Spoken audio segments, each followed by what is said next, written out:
In the morning of October 21st, 1996, Death Valley National Park Ranger Dave Brenner was aboard a military helicopter somewhere in the skies over the southerly part of Death Valley. He was part of a routine aerial surveillance looking for clandestine drug manufacturing labs in the backcountry. At around 11 a.m., he saw something unexpected. A vehicle in the wash of Anvil Canyon, approximately 2.4 miles downstream from Willow Spring, the head of Anvil Canyon. This was extremely odd for several reasons. First, there wasn't a real or legal road down Anvil Canyon any longer. At one time, Anvil Canyon had been the only route into Butte Valley and used by the area's miners. But with the opening of the talc mines in Warm Spring Canyon to the north, and the creation of a good, well-graded dirt road to the talc mines for heavy trucks, the Butte Valley miners pushed an extension of the Warm Spring Road westward into Butte Valley, and the Anvil Canyon route relegated to a seldom-used byway.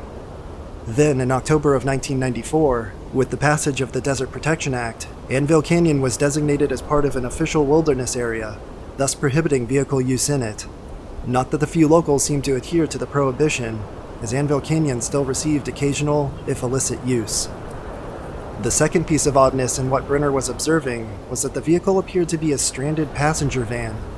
While Anvil Canyon could still be traveled by a competent four-wheel drive vehicle, if illegally, a passenger van was totally inappropriate and couldn't be expected to get that far in the canyon. Yet, there it was. Upon landing nearby, Brenner inspected the vehicle. It was a green 1996 Plymouth Voyager van with California license plates. It was covered with considerable dust, as if it had been out there for a very long time. The van was clearly stuck in the wash, sunk up to its axles in the sand, with its two rear tires flattened and its left front tire also flat. Tracks left in the sand by the van suggested it had been driven at least 200 feet with flat rear tires. The van was locked, with no sign of the owner. Brenner noted the license plate number and reported it back to the Death Valley National Park headquarters. A quick check on the license plate with the California Highway Patrol, or CHP, revealed that the vehicle was reported stolen by the Los Angeles Police Department on September 10, 1996. The vehicle, that was owned by Dollar Rent-A-Car, had been rented to a group of 4 German tourists in Los Angeles on July 8, 1996. The vehicle had been due back to the rental agency in Los Angeles on July 26th, but had never been returned. It was the rental agency's policy to wait at least 30 days past when a vehicle was due to report it stolen. Checking the names of the renters turned up an August 14th Interpol alert on them. They were Egbert Rimkus, 34, his son George Weber, 11, Egbert's girlfriend Cornelia Meyer, 28, and her son Max Meyer, 4. Further investigation showed the group left Frankfurt and arrived in the United States at Seattle on July 8th, then immediately flew to Los Angeles where they picked up their rental van. Because Egbert could not produce his driver's license, Cornelia was recorded as the driver. The van was due back on July 26th, and the group had tickets on TWA to return to Germany on July 27th. They were not on that flight, nor was there any evidence of them leaving the USA. For the first week or so in the US, the Germans based themselves in the San Clemente area of Southern California, doing normal tourist things. On July 12th, Egbert made a call to his bank in Dresden, requesting $1,500 be wired to a Bank of America branch in San Clemente. The money ended up being sent to a Bank of America branch in Los Angeles instead. At this point, their travels become a bit vague, but the images on their recovered cameras suggest that they traveled the California coast a bit, before ending up in Las Vegas and staying at the Treasure Island Hotel. On July 21st, Egbert faxed a request from the hotel to his ex-wife and son's mother, Heike Weber, requesting additional funds to be sent to him. These funds were never sent. The party checked out of the Treasure Island Hotel on July 22nd and proceeded to Death Valley. Receipt records at the Furnace Creek Visitor Center show that on July 22nd, 2 copies of the booklet, Death Valley National Monument Museum Text in the German language were sold. None were sold on July 23rd. A copy of this booklet was found in the abandoned van, which places the group at the DV Visitor Center sometime on July 22nd. Meanwhile, back in the van in Anvil Canyon, an investigation and search was beginning to earnest.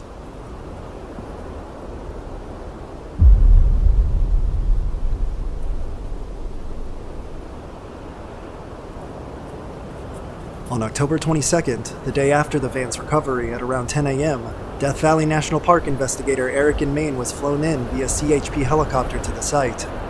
He performed an initial search and photographed the location.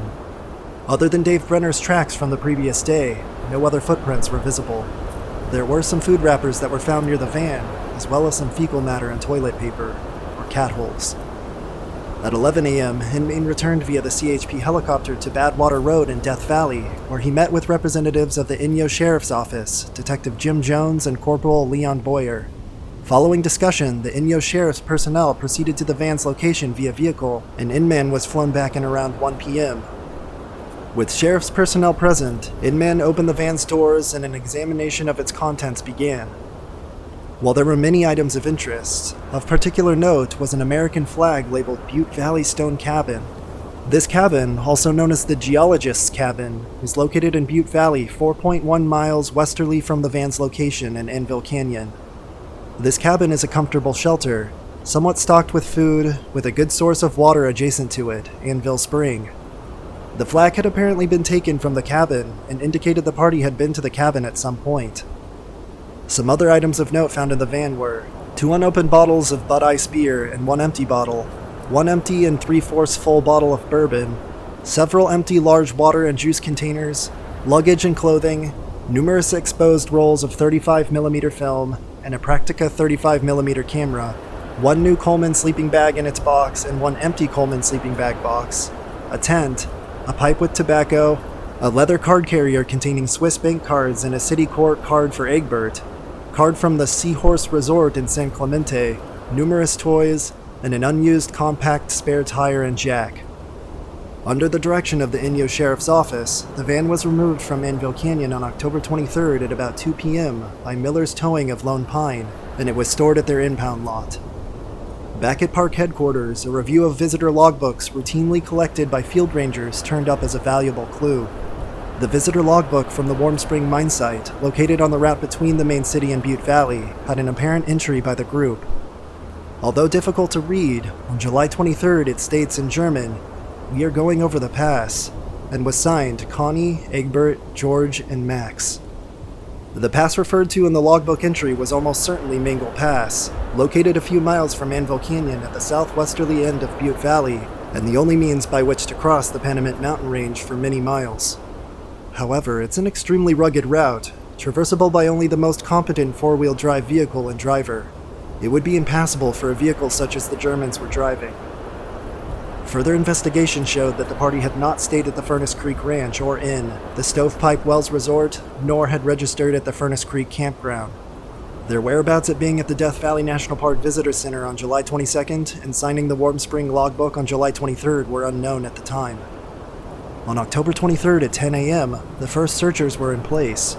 They included the China Lake Mountain Rescue Group, or CLMRG, 9 trackers from the Indian Wells Valley Search and Rescue Group, and 8 mounted units from the Kern County Sheriff's Mounted Search and Rescue. On this day, members of the CLMRG found a Bud Ice beer bottle planted in the sand in Anvil Canyon, adjacent to a bush approximately 1.7 miles downstream or easterly from the van's location. The bottle matched those found in the van. It appeared a ledge had been brushed clear of rocks, and someone left a large sheet print next to the bottle. The placement of the spot on the easterly side of the bush suggested it was to shade from a late afternoon sun. This clue was to be the first, and last, found in the initial search. The area searched this day covered much of Anvil Canyon from the van easterly to its mouth at the Warm Spring Road. Day 2 of the search, October 24th, brought additional teams and expanded the search area. In addition to the CLMRG, Indian Wells, and the Kern County mounted teams already on site, SAR teams arrived from Nye County, Nevada, and Inyo County. Areas searched this day included more of Anvil Canyon, portions of Warm Spring Road and Butte Valley, Mangle Pass, the area adjacent to Warm Spring Road between the canyon mouth and Westside Road, and from the van location easterly to the head of Anvil Canyon at Willow Spring. There were also 2 helicopters involved this day, both for searching and shuttling supplies and searchers. Day 3 of the search, October 25th, expanded it even further. Multiple more teams from different areas around Death Valley National Park searched in all different directions. The Indian Wells team did an intensive search around Willow Spring at the head of Anvil Canyon, and the CLMRG started from the middle of Anvil Canyon, then went north and then westerly too. The same 2 helicopters were still at work shuttling supplies and searchers, as well as searching themselves. The 4th day of the search, October 26th, was the final day. The Death Valley National Park team checked areas northerly of Warm Spring Canyon, as well as mine areas a lost person might have sought shelter in. Other teams performed searches around Striped Butte and Butte Valley, Warm Spring Canyon Road, Mingle Pass, as well as all other possible routes the party may have used if traveling westerly towards Ballarat. A couple of other teams had searched where some footprints had been found, but to no avail. Finally, aerial reconnaissance was made via 2 helicopters in all quadrants surrounding Anvil Canyon, including south, but was hampered by high winds. At the end of the day, with no new clues found since the beer bottle on the first day, and no hope whatsoever that the party would be found alive, the search was called off. This was truly a massive search performed by very competent search teams.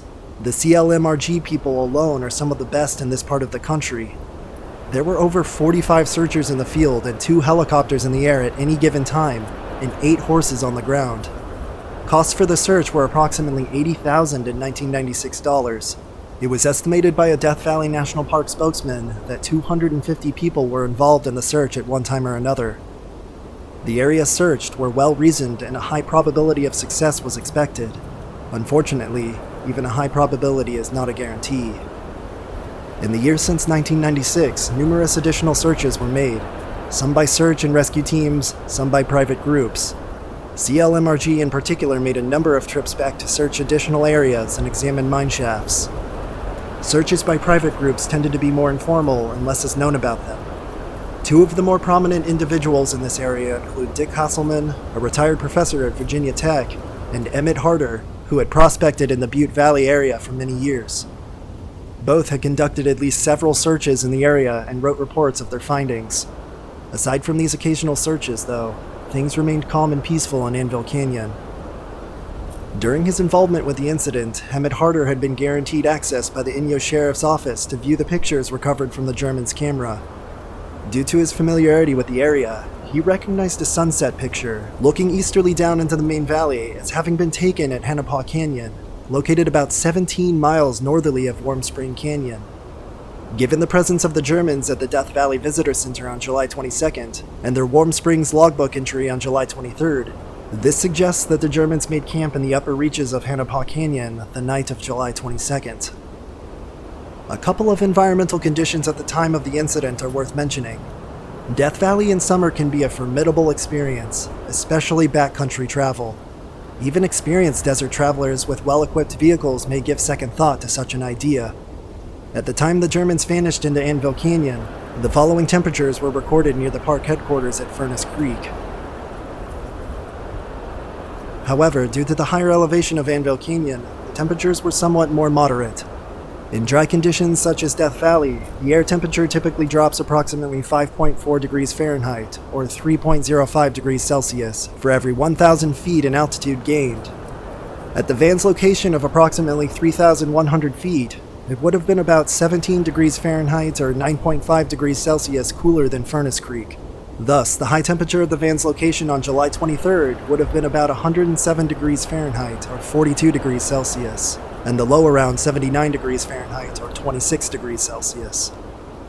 The other environmental condition to note is the phase and the rise and setting times of the moon. On July 23, 1996, the moon's phase would have been technically that of the first quarter. This means the moon's disk was half lit and half dark. It would be best described as a half moon. Moonrise would have been at 1:24 p.m., and the moon would not have set until 12:34 a.m. on July 24th, thus providing light past midnight.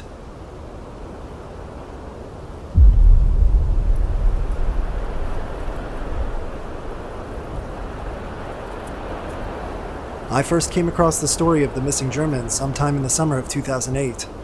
While romping around the interwebs, between piano-playing cats and oceans of porn, I saw references to the tale on a Death Valley forum. It sounded interesting, so I googled a bit more and came across a report that the CLMRG had done for their newsletter, The Talus Pile. The newsletter item laid out the basics of the case, but not much more. I was intrigued, but was quickly diverted by more piano-playing cats. Still, it remained in the back of my mind, and was one of the 2 cases that got me seriously interested in the search and rescue field. The other was Steve Fawcett. After joining the Riverside Mountain Rescue Unit, or RMRU, in February of 2009, I actively began seeking out whatever training I could find. One opportunity that I came across was a 2.5-day course on man tracking in Ridgecrest at the end of September 2009. I know, quote, man tracking sounds a bit ominous, but it just involves learning to follow the tracks of people rather than animals. That skill comes in handy in SAR operations. The class was being hosted by the CLMRG, and I knew a lot of members would be in attendance. This was a great opportunity to ask more about the Germans case. I had now been in SAR long enough to know that there are often details to incidents that don't make it into general circulation, and many times there's much more to the story. The missing Germans struck me as a case that simply had to have more to it. After making an inquiry or two, I was told, "Oh, you need to talk to Debbie Brettenstein. She's obsessed with it. She was on the original search and has all the background." In my world, obsessed is good, so this looked promising. Due to class activities, I wasn't able to connect with Debbie until almost the end of the class, which was at a barbecue held at her home. Ever suave with opening lines, I think I started with something to the effect of, "So, tell me about the missing Death Valley Germans." Debbie, at first, appeared a little reluctant to get into the subject, as if she didn't want to dump an avalanche of information on me. But my obnoxious persistence, and the thought that someone else actually was interested in the topic, finally got her going. Beyond getting a much more detailed rundown of the incident, I found out two major points of information. The first was that Debbie had much of the original documentation of the search in her possession. The second was that unlike many cases, there really wasn't more to it than meets the eye. The basic information of the case I was already aware of was all there really was. This only added to the mystery. Debbie also mentioned the names of two private individuals who had performed some searching and written their reports of their efforts, Emmett Harder and Dick Hasselman. She said she thought the reports might still be available online. Returning home, I swung into data collection mode. Ignoring my usual diversions of lolcats, I scoured the internet for even the slightest mention of the Germans, as well as the Harder and Hasselman reports. I was able to find a few bits, but the two reports I was after eluded me. Seeing Dick Hasselman being referred to as a retired professor from Virginia Tech, I was able to track down his university email and send him a query. After a bit of back and forth, he sent me a hard copy of his latest version. In terms of factual events, it displayed the accuracy typically seen in academic work, which was honestly refreshing. And he had also spent considerable time interviewing the relatives of the Germans back in Germany, attempting to develop a profile of the group. This, however, left me a bit uneasy. It's well known in the SAR field that relatives are notoriously poor in describing even such simple things as what a subject was wearing when last seen. To ask them to describe a subject's state of mind or intent years after an event is just asking to be led down wrong paths. So, while much of his work was spot on, my experiences caused me to weigh the data points differently, ultimately found many of his conclusions improbable. Hasselman did bring up a couple of possible new clues I had not been aware of. First, there was a story of an individual on an ATV finding a couple of, quote, German canteens in an area described as being the midpoint of a straight line drawn from Sugarloaf and Needle Peak. This would have been about 3.5 miles southeasterly of the van's location. As riding an ATV off-road in a national park was not something authorities smiled upon, getting details of this alleged event was very difficult. The second clue mentioned by Hasselman was that in the 3-month period between when the Germans apparently became stuck and when the van was discovered, a ranger on patrol about 18 miles to the south found an abandoned sleeping bag in the middle of a remote dirt road. As there was a sleeping bag from the van unaccounted for, could this possibly be connected? Unfortunately, not yet aware of the Germans who were missing at that time in Anvil Canyon, Death Valley National Park disposed of the sleeping bag as trash, so it could never be examined as evidence. I found this second clue very intriguing, due to a personal connection. Oddly enough, my wife Jerry and I had done a hiking trip in the very area the sleeping bag was found in March of 1996, only 4 months before the Germans became trapped. The road where the bag was found is rugged and extremely remote, ending at a microwave relay tower at time owned by AT&T. I knew the road and I knew the tower, and I thought it could have been a landmark a lost person might move toward. I also knew that there was nothing much else to be seen in the area, as it's against the northerly edges of the China Lake Naval Weapons Center boundary, and covering a straight line distance of 18 miles in the heat of July seemed highly unlikely. Tracking down Emmett Harder's report eventually led me to visit his home in DeVore, California on October 21st.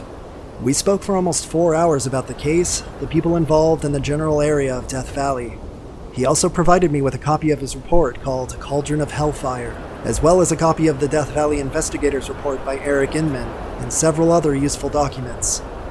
I asked him about the German canteens that Hasselman said were supposedly found to the south, between Sugarloaf and Needle Peaks. Harder had some detail on this, as well as knowing and talking to the motorcyclist who had supposedly found them, but he didn't have too much weight on it, as the individual was unable to actually produce the canteens, and the responses were less than satisfactory in Harder's opinion. Further, Harder later found out that there was a food and water cache placed in the same general area for a group of long-distance hikers and survivalists traveling from Battle Mountain, Nevada to the Salton Sea. The party ended up missing their cache, and so it would have remained in place, and any canteens could be related to that. During all of this, I continued to pester Debbie for more information, and despite her work commitments, she obliged, and more data kept flowing my way. Incident logs, clue lists, all sorts of wonderful stuff. In reviewing it, I was actually impressed with the quality and thoroughness of the previous searching done by the various SAR teams. It became obvious to me that there were certain areas that, looking back in hindsight, could probably be excluded as they had been rigorously searched. Amazingly, this could be said of all of Anvil Canyon, most of Butte Valley, as well as Warm Spring Canyon. In essence, every place the Germans, quote, should have been, had been thoroughly searched with no trace found. This certainly was a strange case. Yet, 4 people can't simply vanish into thin, if somewhat hot air. This is probably the reason so many wild ideas as to their fate appeared over the years. The vacuum of solid information was slowly filled with wild speculation. Perhaps now might be a good time to list some of the ideas out there and editorialize a bit. Probably the most popular explanation as to what happened to the Germans is that they staged the incident to, quote, disappear and start new lives. This was given some momentum by Egbert's ex-wife, saying there were custody issues with their son. Also, co-workers of Egbert stated he talked about moving to Costa Rica, which was rumored to have provided some sort of legal shelter if he brought his son along. As I said, this was a popular scenario. Even some SAR members and Death Valley National Park staff thought it possible. But really, if you wanted to stage a disappearance, why do it in a dangerous and remote environment like Death Valley in summer? It could have been just as effective and much simpler to have done such a thing while in Las Vegas. Further, Cornelia, the girlfriend, had a thriving business back in Germany which required her attention upon her return. She was in no position to, quote, vanish. Another idea floating around was that Egbert was intent on penetrating the China Lake NWC facility in hopes of seeing exotic technology. There were a lot of vague, long-after-the-fact reports from relatives that he had heard of a very secret facility near Death Valley and was obsessed with finding out more. Further, he supposedly had some involvement in, quote, hybrid propulsion, whatever that means, and variants of this scenario either had the group forcibly conscripted into the black US government program, or more sinisterly, they saw something they weren't supposed to see and were, quote, eliminated by US government black world operatives. I suppose my background gives me the advantage of easily seeing the level of nonsense in this theory. I was quite involved in the amazing social fad in the mid-1990s that swirled around the facility of Groom Lake, better known as Area 51. I knew all the major players and spent considerable time unraveling many of its mysteries. Given that era and time, I'm certain any reference to a secret facility near Death Valley, especially by a European, was a reference to Area 51 and not China Lake. No offense to China Lake, as I'm sure they have some rather interesting and overlooked things of their own, but there was nothing there to pull in tourists from Germany, and certainly nothing to be inadvertently observed that would make someone, quote, disappear. Further, my background also includes graduate work and research in what could best be described as exotic propulsion, including a few papers. So, when someone starts tossing around phrases like hybrid propulsion, I'm qualified to weigh in. First, the phrase itself means nothing, but it suggests something exotic and otherworldly, which was probably the intent. But a Toyota Prius uses hybrid propulsion. Very cool, but nothing amazing. Further, investigating some of the names that Egbert was alleged to have worked with showed them to be designers of exotically styled automotive vehicles. Finally, if someone wanted to see into the China Lake facility and attempt to observe what was going on, there are far better and easier locations to do so. So the idea that the Germans were in that area at all to penetrate or observe the China Lake facility is fantasy. The last of the popular alternative theories as to what befell the Germans involved their crossing paths with some sort of criminal element. Some thought it could have been aging Charles Manson followers from the somewhat nearby Barker Ranch, or merely backcountry sociopaths. I have to admit, there is a possibility of this, but fortunately a very low one. The overwhelming majority of people who have made their effort to get into the backcountry are usually wonderful folks. This concept has the Germans crossing paths with one or more unsavory individuals, being killed, and their van being dumped in Anvil Canyon to hide the crime. But the question one must immediately ask is, why? Egbert's bank cards were left in the van and not taken. No activity was ever recorded on Cornelia's cards. The van was left locked and no other vehicle tracks were seen. Why wasn't the van taken? It would have been the most valuable thing the Germans had. And then there was the empty beer bottle found well downstream from the van's location. The searchers did spend a lot of time looking for something that could have been a grave, but failed.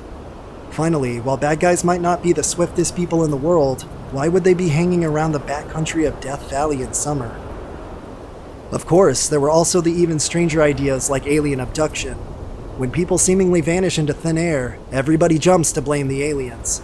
It appears to be the explanation of last resort, and useful in almost any situation. But without going too far out on a limb, I think we can safely eliminate that possibility in this case. Given the lack of clues, after time it became sort of a Rorschach test for searchers. People saw what they wanted to see as their minds attempted to form a conclusion. It's well known that the human mind desperately wants to connect cause and effect, and will often craft answers when there are in fact none. I had now reached the point where I possessed all the information I was likely to obtain for the case. I had also spent many hours studying topo maps and Google Earth. I was beginning to seriously look at the area southerly of the van, primarily because it seemed to be the only area that hadn't been searched and the terrain didn't seem impossible. Problem was, there was no apparent reason for the party to head in that direction. The found beer bottle suggested they were heading eastward, toward the main valley. It was now time to head into the field and observe what things looked like for myself, and see if there was any conceivable reason the Germans might have wanted to head south. I decided on the perhaps not too bright course of action of making this a solo trip. I thought it important I see the area with fresh eyes, undistracted by company. My plan was to hike into Anvil Canyon, and perhaps linger in the canyon until after dark, coming out via headlamp and camping in my truck at the trail end. I thought this could be useful, as the moon's phase and rise set times were similar to what was in effect when the Germans were there. I was interested to observe if there was any sky glows visible that could have enticed them into a specific direction, especially to the south.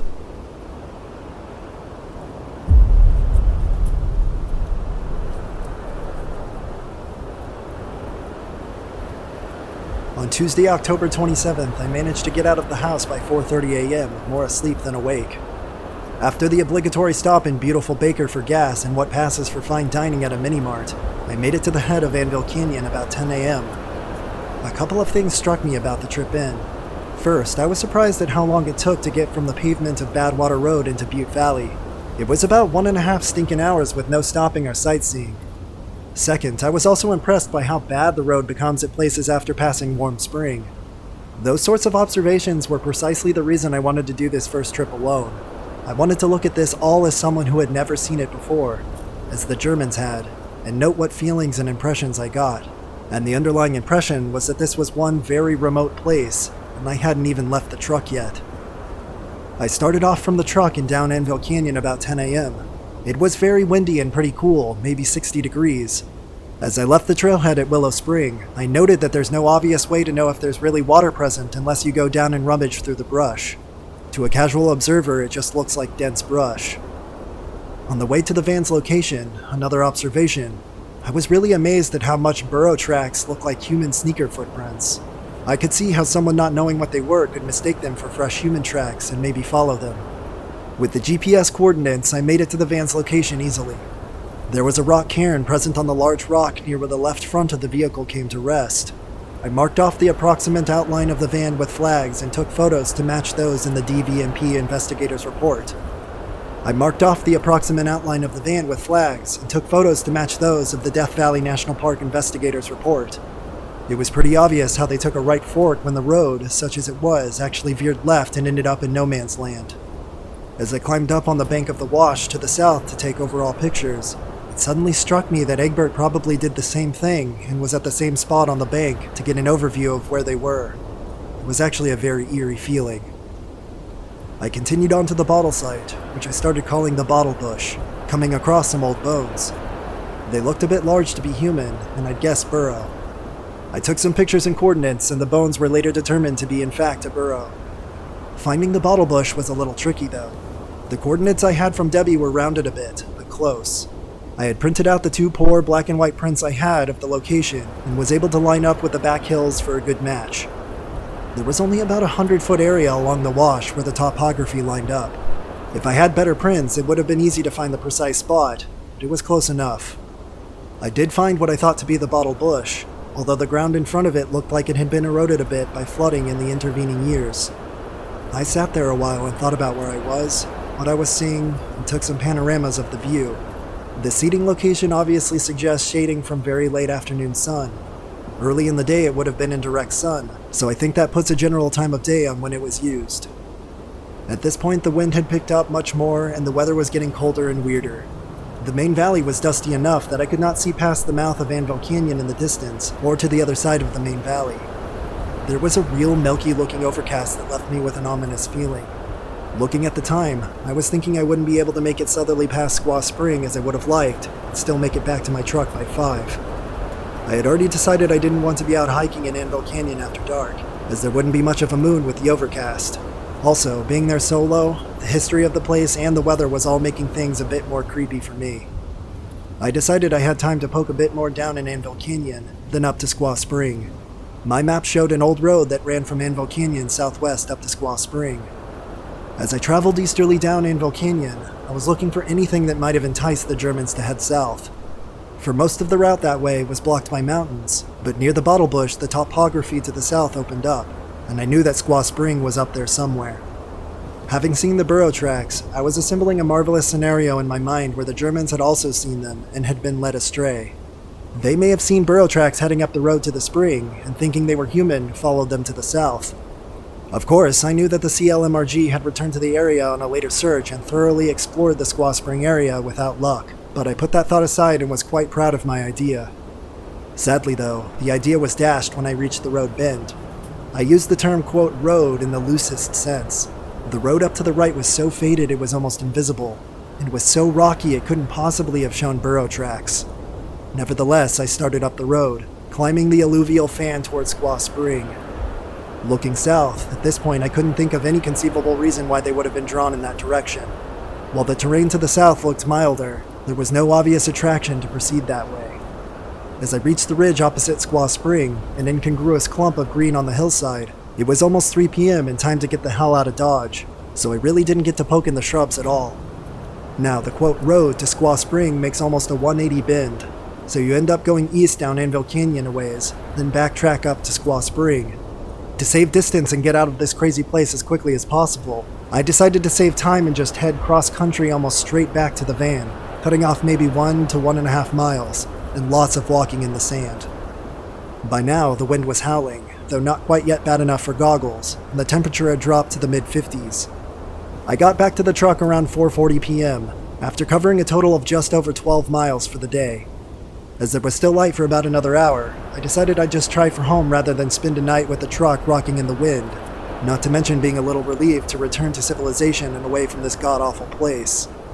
I managed to get home just after 10 p.m., more than a little tired. 10 hours driving and almost 7 hours hiking. Sadly, I've done stupider things and I would yet do worse. On October 29th, only 2 days after my hike, I was at home looking at an overall map of Death Valley. Like viewing one of those optical illusions where an image suddenly pops out, everything just fell into place and became visible. I suddenly saw a way the Germans could have ended up in Anvil Canyon through a series of reasonable, honest mistakes, and why they might have set out for the south. I was also acutely aware that I might have done exactly the same thing were I in their situation. Is this, in fact, what happened? No one can know for sure, but it offered an explanation for their apparent actions, and it fits the known facts of the incident very well. There's a rather famous saying from Sherlock Holmes: when you have eliminated the impossible, whatever remains, however improbable, must be the truth. In other words, at this point, given the amount of expert searching already performed, the probability of the Germans being found in Anvil Canyon, between Anvil Canyon and Warm Spring, or in the main valley was very low. The inescapable conclusion, therefore, is that they must be somewhere that hasn't been searched yet, and that would be south. The topography constrains such that there are really only 3 north-south drainages easterly of Squaw Spring of varying degrees of obviousness. As one travels east down Anvil Canyon, the most pronounced route is almost opposite the Bottle Bush. That's not to say they couldn't have headed south directly from the van, but the range of mountains immediately south do appear intimidating. Besides, Egbert would have already seen the apparent pass beyond Squaw Spring. About 2 miles southerly of Squaw Spring, one reaches the edge of a high valley. On the southerly edge, there's a rim of hills before it drops down into a vast vista across the Wingate Wash area and into China Lake NWC, where there is little to be seen. This range of hills provides the first clear view of what lies ahead. Upon reaching this upper alluvial fan area, and not immediately seeing a military facility, the party may have started to realize their error, that it was indeed a survival situation, and paused. Egbert may have left Connie and the kids at some sheltered locale and proceeded onward in search of help, never to return. This scenario suggests reconsideration of the sleeping bag found near the AT&T relay tower and the quote German canteens allegedly found between Needle Peak and Sugarloaf. So, in summary, the incident could have been the result of a series of honest mistakes or minor lapses in judgment. Further, Egbert was a smart guy, and the prospect of salvation via a military facility could have occurred to him, drawing them all into a no-win situation. We knew where they were not. They must be somewhere that hasn't been searched. Up until now, there hasn't been shown any compelling reason why they would turn south, but it looked like it was time to have a closer look in that direction.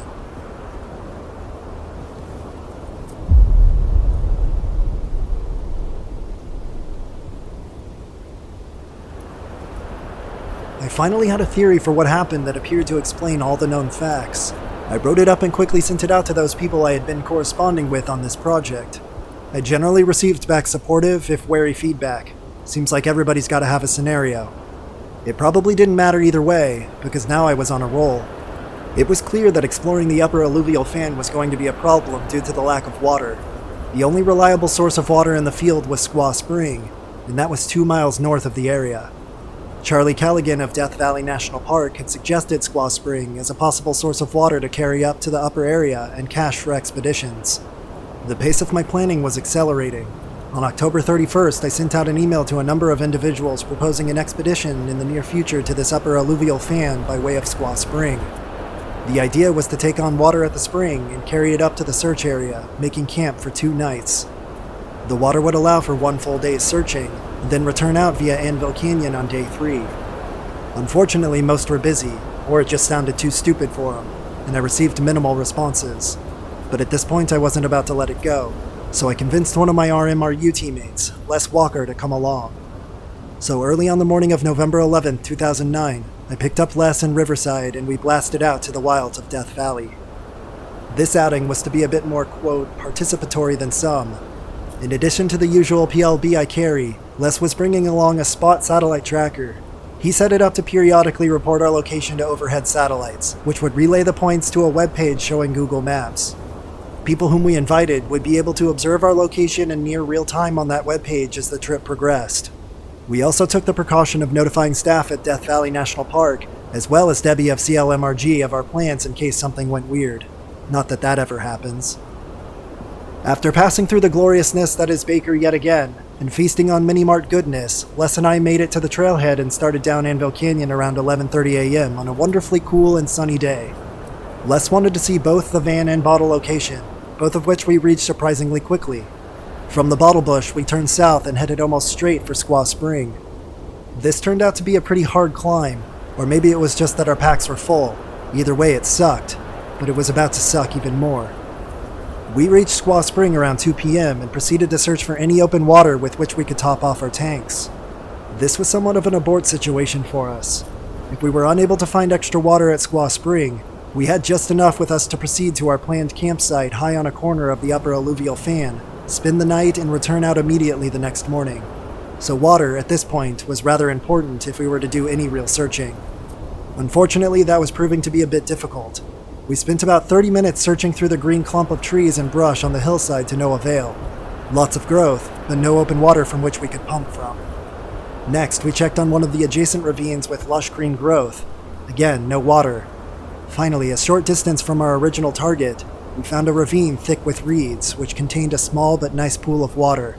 Les whipped out his filter and began pumping into a 2.5-gallon collapsible container he had brought. Our planned route was a canyon just a bit east from Squaw Spring, which we had planned to take south all the way to its very head. This would put us in the northwest corner of the area we were interested in searching. The segment from Squaw Spring east of the canyon was very annoying, as it required us to traverse multiple ravines along the way. The extra weight just made it all the more special. Finally, at 4:45 p.m., as darkness was falling, we crested the head of the canyon and reached our planned campsite. This was the first view of our planned search area, and my first thought was, uh-oh, this will take at least several trips to cover, which wasn't exactly appealing now that I fully appreciate just how nasty it was to get there. The campsite was very exposed and the wind was picking up, making things difficult. We spent more time than we should setting up the tents and getting settled in and didn't finish until it was very dark. Given the cold and windy conditions and not being able to have a fire, we each retreated into our sleeping bags and tents early for what passes as backcountry camping in the new millennium. Les spent a few hours listening to an MP3 book, while I killed time watching movies on my iPhone. We were both up early the next morning, eager to get started. The weather had improved somewhat and the winds had died. We dropped most of our gear at our camp and blissfully switched to our day packs for the day. We thought we might need to return to our camp for lunch, and we planned to split the day into 2 search areas. We set off from our camp around 7 a.m. and headed due south along the westerly edge of our search area. Our general plan was to search the perimeter of the rectangular search area, paying special attention to the southerly edge. As we moved south, we traveled a few hundred yards apart to maximize our search coverage. We kept in contact by radio or just yelled. As we moved south, the remaining clouds cleared and we were rewarded with an amazing view of the east slopes of Needle Peak. We also realized that very few people had ever seen what we were seeing, as remote as the area was. Shortly before 8 a.m., we reached the southwesterly corner of our search area. This was a wash that continued southerly and was one of the 3 routes out of the search area for someone heading south. It looked to be a wide and easy route, but we saw no signs of human passage. So we turned left and began moving easterly along the southerly ridge of our search area. As we continued on, I noticed the saddle in the hills ahead. It was the second of the 3 possible routes south, or S2, and was worth a look. So I moved up along the south hills while Les followed the wash easterly along the base of the hills. At 8:43 a.m., when I had reached a point of 100 feet from the saddle, the radio crackled. It was Les, saying he had found a wine bottle. A wine bottle? Now that was odd. I heard Les mentioning something about it having a label, and my hopes dropped a bit, as I'd expect any label to be long gone after 13 years. Then he corrected it to say, no, there was only a few label fragments on the bottle. At this point, I knew that we probably had enough with that one bottle to get other search teams out to the area, but I still needed to check the saddle and continued up with lessened enthusiasm since Les was below and finding interesting things. Again, the radio went off. Les was reporting seeing what looked like toilet paper in the bushes. Huh? Toilet paper lasts only a short time in this sort of environment. Closer inspection by Les showed it to actually be pages from a daily planner, with printing in German.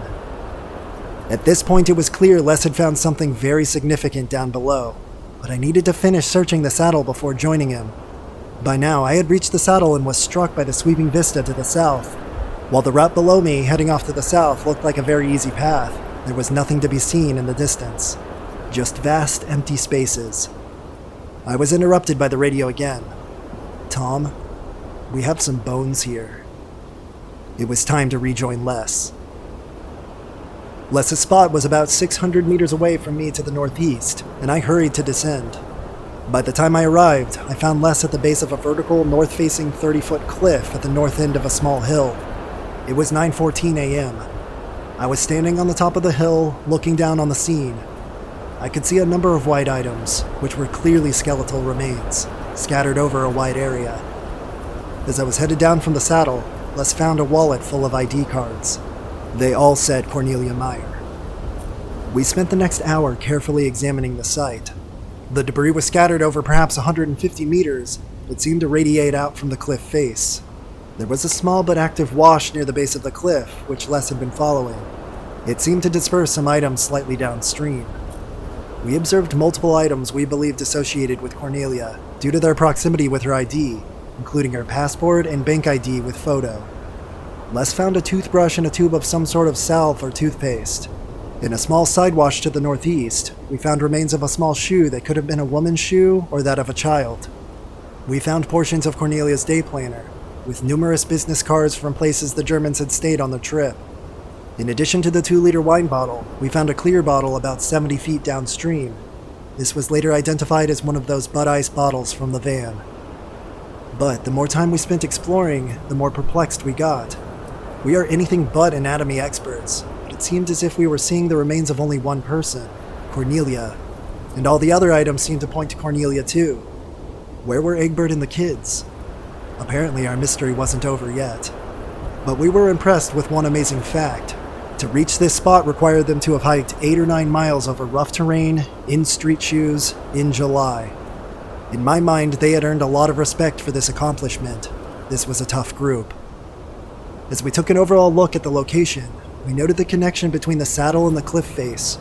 They were in direct line of sight of each other. Also, the cliff area was one of the very few shady spots to be found for quite some distance. Was Cornelia waiting at the base of the cliff, alone but for a couple of water bottles, for Egbert and the kids to return from somewhere south of the saddle? As far as the Germans knew, the China Lake military boundary and their hope for salvation was only 4 miles to the south. Did Egbert take the kids and head south, never to return?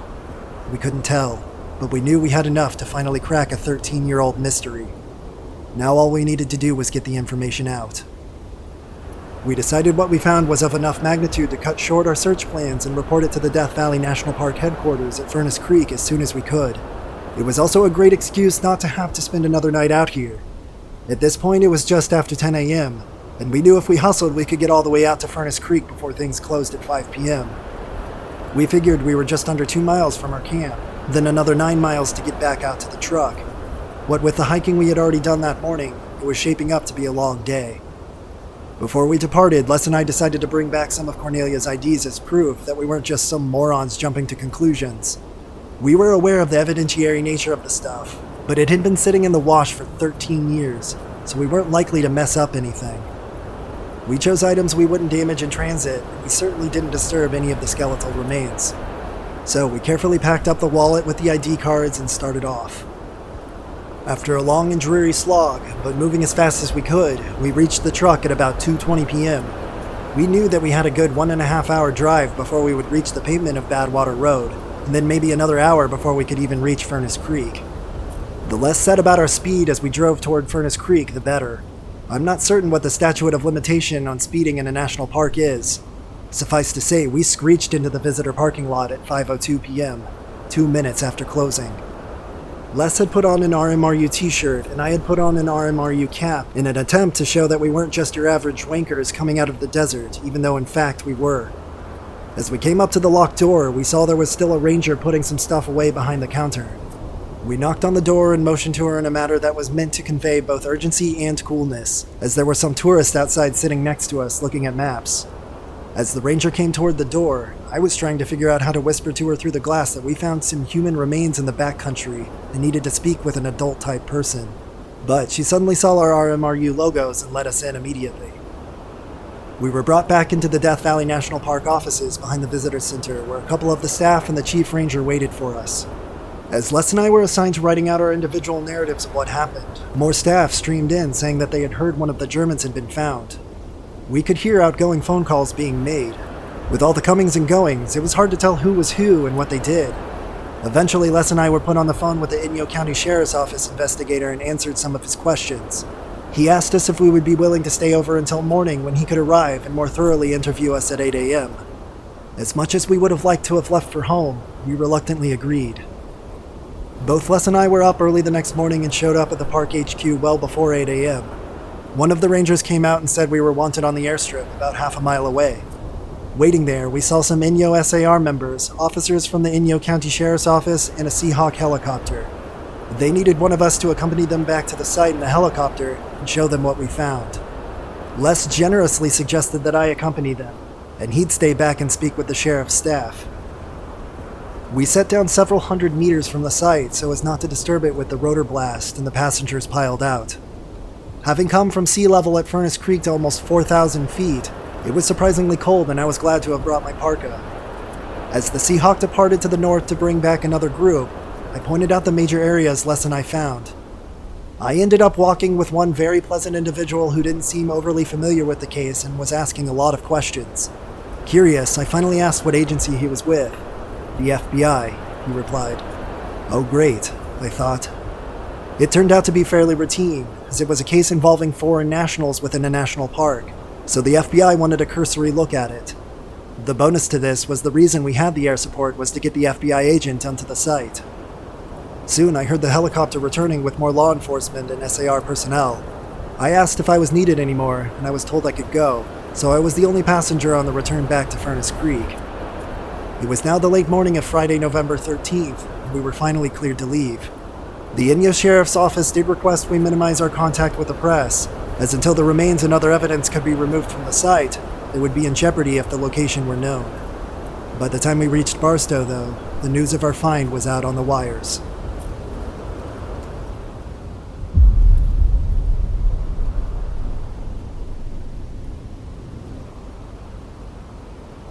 Upon reaching home at last, I sent out a few emails to some of the folks who had helped with the effort, filling in the details of what some of them have already heard.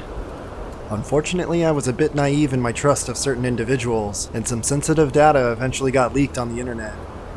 Especially appalling to me was an image of Cornelia's bank card, with her picture, which I emailed to someone I trusted. Without my knowledge or approval, he not only forwarded it on to others, he published it in his subscription newsletter. I found this breach of ethics and display of insensitivity to the victim's family just stunning. Fortunately, it actually wasn't as bad as it could have been, but it made me pretty angry. There was a lot of press interest, but Inyo wasn't giving out our identification, so we had some shelter. I've already had my 15 minutes of fame in life, so I was quite enjoying keeping a low profile and avoiding the press. After a couple days of recovery, I started pondering what we had seen. Did we really find only Cornelia? If so, where were the others? The fact that we found 2 fluid containers with her made me think that she was left there. If she had been on her own, pushing forward, she would have dropped the empty containers as she moved.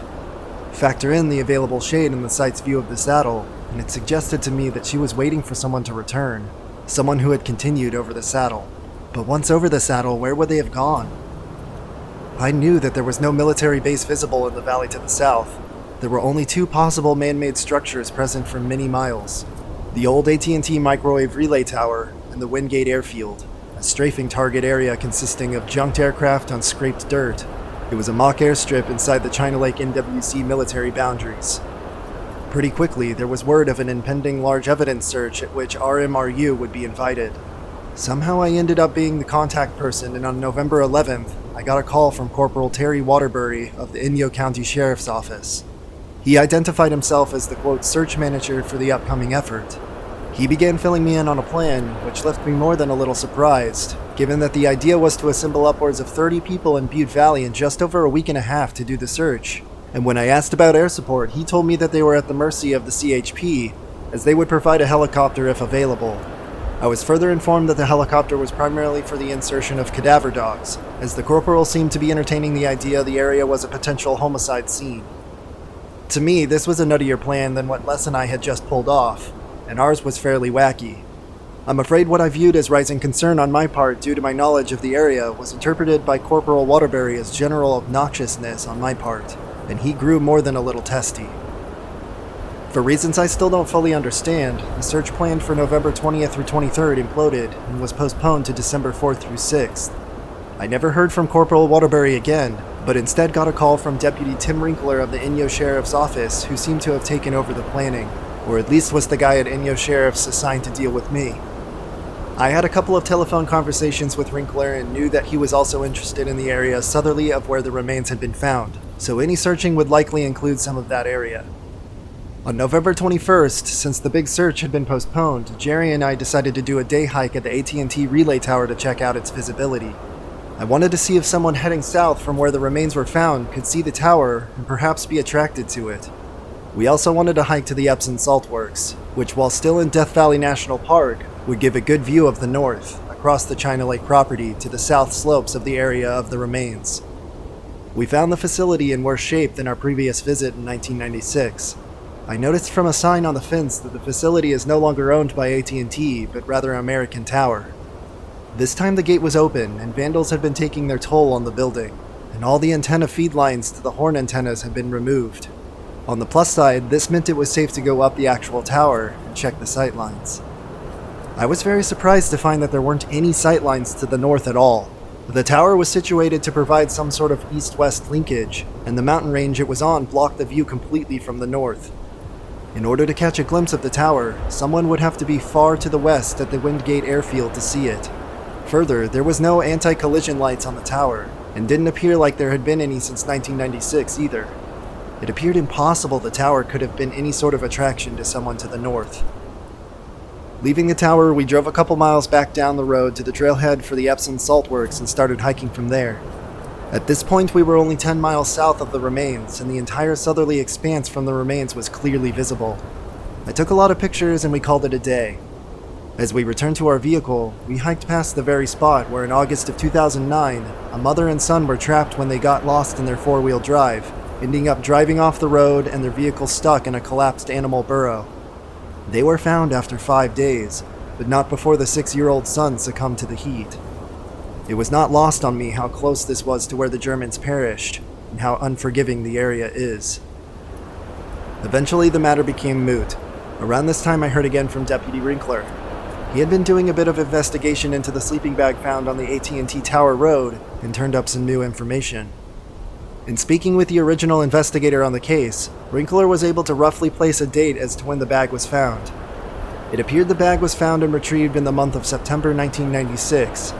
The road it was found on was typically patrolled by rangers at least once a week during that period. Had it been left by one of the Germans, it would have appeared there by the end of July, and thus would have been noticed during August patrols. Given this situation and the lack of visibility of the AT&T Tower to anyone from the north, it appeared unlikely the two incidents could be connected, and the mysterious sleeping bag could be dismissed as a clue. On the morning of Friday, December 4th, an 8-person team of RMRU members left Hemet for Ballarat to join in a joint search effort for evidence of the Germans. We arrived at the command post at Ballarat, campground just before dark and set up camp. I put the word campground in quotes because, well, you would just have to see it to understand. Shortly after dark, wonderful food was rolled out and a briefing was held for all of the teams. The mission plan was to begin first thing Saturday morning of December 5th, inserting a variety of teams via a pair of borrowed Homeland Security helicopters at 3 locations, comprising 2 search areas, Alpha and Bravo. This mission, challenging in itself, had 2 unusual aspects. First, while we were being inserted by helicopters, we had to walk out on our own, and it was a long walk. Second, our departure point was on the other side of the Panamint mountain range from where we arrived with our vehicle, requiring a 120-mile vehicle shuttle. The ground search teams were typically comprised of 3 individuals. However, there were also 3 trained cadaver dogs. The dog teams consisted of a dog, its handler, and a second individual to carry additional water and supplies. In all, about 27 people and 3 dogs were in the field actively searching, and perhaps another dozen personnel were involved in running the command posts, driving, and other support operations. Search teams represented included Inyo SAR, CLMRG, RMRU, San Bernardino Desert Rescue, Calaveras County SAR, and Death Valley National Park personnel. This was quite an impressive search team given the constraints it had to operate under. It was a cold night in Ballarat, but early next morning we were packed and ready to go. I was assigned to the Easterly Alpha Area LZ, as part of a team consisting of myself and 2 of my RMRU teammates, Lee Arneson and Pete Carlson.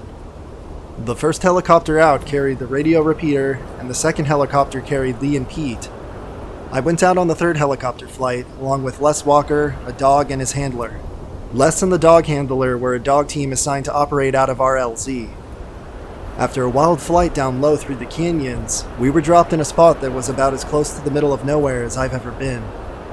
We were only about 1.5 miles north of the China Lake military border, so we decided to leave our heavy packs at the LZ and head south with just the basics to do some searching. Further south, I could see the hills of the Epsom Salt Works Jerry and I had been at only a short time earlier. As we looked out over the vast area in front of us, rising from China Lake property, I was surprised to note it was not possible to see the Windgate airfield from anywhere along this route. That meant if the Germans had come this way, they would not have seen a single piece of human construction to draw them in any specific direction. They literally could have gone anywhere, and from where we stood, anywhere looked pretty damn large. Seeing nothing along the route, we arrived at the Bravo LZ at 4 p.m., just as it was starting to get rather cold. We knew that there was a major winter storm forecast to hit the area in a few more days, but it seemed like the temperature was dropping well in advance. Before it got too dark, a few of us had a quick look around to see what had changed at the site since Les and I had last been there. It seemed like whoever had been there after us to collect evidence had done a good job, as there was little to be found. I say seemed because as we looked a little closer, we suddenly noted a number of other skeletal pieces on the cliff and off to the side. Clearly there was more here. That night was an amazingly cold night. This being Death Valley, many of us brought, quote, summer bags, sleeping bags comfortable down to perhaps 30 degrees. Combined with the shelter of the tent, that should have kept us reasonably comfortable. I say should have, because it most certainly didn't. Personally, I spent a cold and wretched night thinking about a new tent I needed to buy. The next morning, Sunday, December 6th, someone with a thermometer reported it was only 19 degrees Fahrenheit. The cold temps made the heat-generating act of walking around the hillside quite pleasant and welcome. Beyond that, it was very useful, as numerous additional remains were found and marked. As I looked across the hillside and saw the numerous people wearing orange shirts methodically moving across it, I felt a huge sense of satisfaction for two reasons. First, I think the Germans' families would be touched to see all of the interest in their missing relatives even after all these years. The people out here had displayed intense dedication to find and bring the Germans back. And second, some of these folks on the hill were on the original search, and it was closure for them too. Finally, it was nearing 10 a.m. and it was time to depart. We were warned via radio that the storm had moved up and now expected to hit that night, so we were all maybe a bit more eager than usual to leave. Wonderfully for us, there was a four-wheel drive waiting to take us to the command post at Stone Cabin. Reaching the cabin, we found food, hot drinks, and Deputy Wrinkler, probably in that order of importance. Following a debriefing and dumping of GPS logs and camera memories, we were cleared to leave. It had been the plan of the Inyo Sheriff's Office to send a helicopter in the next day to extract the additional remains and evidence we found and marked so well, but the intense storm coming in was expected to dump snow on the area, making retrieval impossible for perhaps a week. Because all of this well-marked material would be sitting there unprotected in the interim, the sheriff strongly urged all of us to keep all of the weekend's events as confidential as possible until they could retrieve the material. Considering the buzz over the case and the discussions happening on various internet forums, it seemed like more than a reasonable request, and we were all happy to comply. Finally, on March 8, 2010, the Sierra Wave news outlet in Bishop reported that the Inyo Sheriff's Office had so far failed to positively ID the remains recovered. Weather exposure had deteriorated them to the extent no viable DNA could be recovered. Forensically, all that could be said was that the remains included the bones of an adult male and an adult female. No conclusive evidence of the children had been found, and that more searching would be required.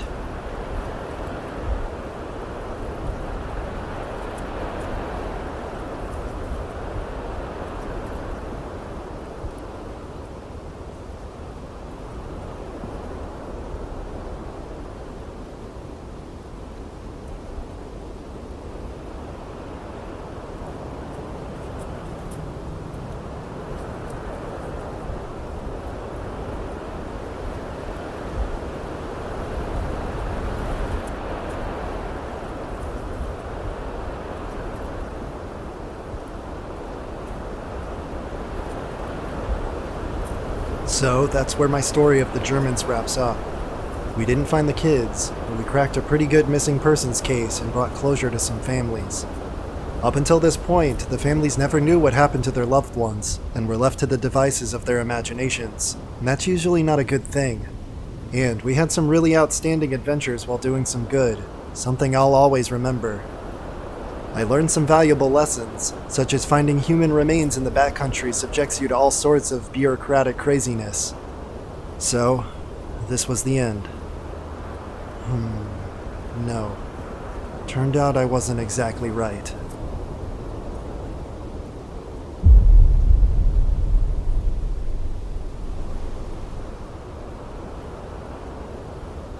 In previous discussions I had with Deputy Wrinkler of the Inyo Sheriff's Office, he had mentioned that during the OES search, a team shortly after leaving the site came across an interesting bone. They took pictures of it and GPS cords of its location. Since it was a little distance from the main site, when the helicopter team went in to recover all the flagged remains, this item was missed. This was unfortunate, as the photo suggested it could have been a child's clavicle, but it was far from certain without actually seeing it. In planning our assorted trips into the area, I kept Deputy Winkler informed about what we were up to and our intentions. On 2 occasions, I suggested that since we had been in the area, we'd be happy to swing by the coordinates noted. We wanted to see if there was anything to it, and take more photos without disturbing the bone. Each time, he just ignored what I had said, and the discussion moved on. I decided not to press the issue, and chalked it up to the usual one-way flow of information that I've experienced working with most agencies. They're quick to accept whatever you have to offer, but always seem to find reasons not to share what they have. I understand why this happens, but I don't like it much.